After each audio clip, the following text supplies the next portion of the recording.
అది ఒక పల్లెటూరు. ఆ పల్లెటూరి మధ్యలో ఒక పెద్ద మర్రి చెట్టు. గ్రామస్తులు రాత్రి ఆ మార్గం దాటడానికి భయపడేవారు. ఎందుకంటే అక్కడ ఆకలి దెయ్యం తిరుగుతుందని అందరూ చెప్పుకుంటూ ఉండేవారు. ఆ దెయ్యం చనిపోయింది. కానీ చావు దానిని ప్రశాంతం చేయలేదు. మరణం తరువాత కూడా ఆకలే వెంటాడింది. అందుకే అది ఎవరి ఇంట్లోనైనా వంట వాసన వస్తే వెంటనే చేరుకుని తినమని అడిగేది. ఒకరోజు రామయ్య అనే రైతు పొలంలో పనిచేసి చాలా ఆలస్యంగా ఇంటికి బయలుదేరాడు. చంద్రుడు మబ్బుల్లో దాక్కున్నాడు.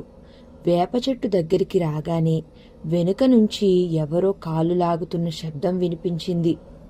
అతను వెనక్కి తిరిగి చూశాడు.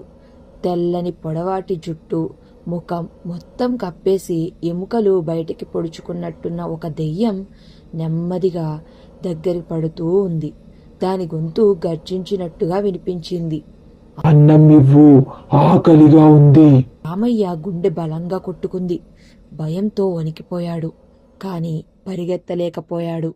ఆ దెయ్యం దగ్గరికి చేరి పొడవాటి చేతిని ముందుకు చాచి, ఇవ్వకపోతే నీ రక్తమే నా ఆహారం అవుతుంది అని అడిగింది.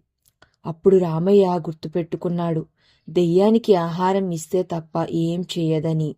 వెంటనే తన గిన్నెలో మిగిలిన కొద్దిగా అన్నం తీసి ఆ చెట్టు కింద పెట్టాడు. ఆ దెయ్యం వణుకుతూ ఆ అన్నం తినడం మొదలుపెట్టింది. ఒక్కో ముద్ద తినగానే దాని ముఖం మానవ రూపంలోకి మారసాగింది. కాని ఒక్కసారిగా కేక వేసింది. నా ఆకలి ఎప్పటికీ తీరదు అని అరిచింది. ఆ కేకతో గ్రామం మొత్తం లేచిపోయింది.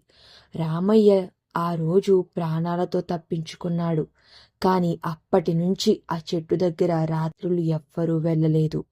ఆకలి దెయ్యం అక్కడే కూర్చుని తనకి ఎవరు అన్నం పెడతారా అని ఎదురు చూస్తూ ఉంటుంది. వీడియో నచ్చితే తప్పకుండా లైక్ చేయండి, సబ్స్క్రైబ్ చేయండి.